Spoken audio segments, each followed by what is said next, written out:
శ్రీ గురుభ్యో నమ. శ్రీ మహాగణపతి అయి నమ. ఇవాళ సౌందర్యలహరిలో మనం 17వ శ్లోకం నేర్చుకుందామండి.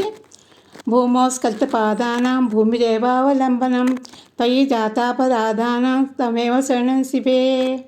సవిత్రీభిర్వాచాం శశిమణిశిలాభంగిరుచిభిః వసిన్యాధాభిస్సాం సహజనని సంచింతయతి యః సకర్తా కావ్యానాం భవతి మహతాం భంగిరుచిభిః వచోభిర్వాగ్దేవి వదన కమలామోదమధురై.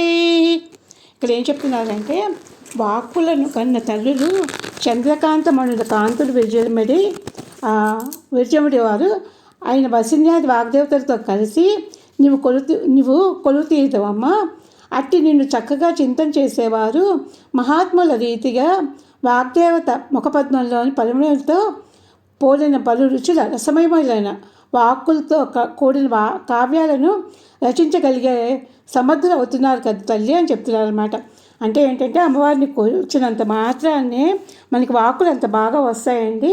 మంచి వాక్కులు పలుకుతాము, నోరంతా శుద్ధి కూడా అవుతుందన్నమాట.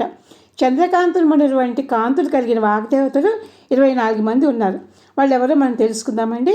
వసిని, కామేశ్వరి, మోదిని, విమల, అరుణ, జయిని, సర్వేశ్వరి, కౌడిని, విద్యాయోగిని, రేషికాయోగిని, మోచికాయోగిని, అమృతాయోగిని, దీపకాయోగిని, జ్ఞానయోగిని, ఆప్యాయని యోగిని, వ్యాపిని యోగిని, మేధాయోగిని, వ్యోమరూపయోగిని, సిద్ధరూపయోగిని, లక్ష్మీయోగిని, గంధాకర్షిణి, రసాకర్షిణి, రూపాకర్షిణి, స్పర్శాకర్షిణి అండి.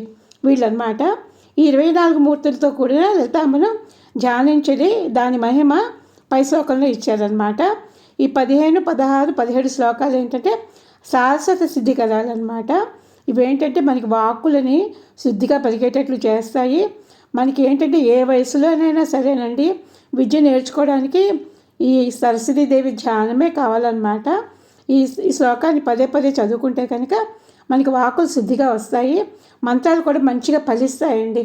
సవిత్రీభిర్వాచాం శశిమణిశిలాభంగరుచిభిః వసిన్యాధాభిస్సాం సహజనని సంచింతయతి యః సకర్తా కావ్యానాం భవతి మహతాం భంగిరుచిభిః వచోభిర్వాగ్దేవి వదన కమలామోదమధురై. తప్పకుండా అందరూ ఈ శ్లోకాన్ని చదువుకోండి.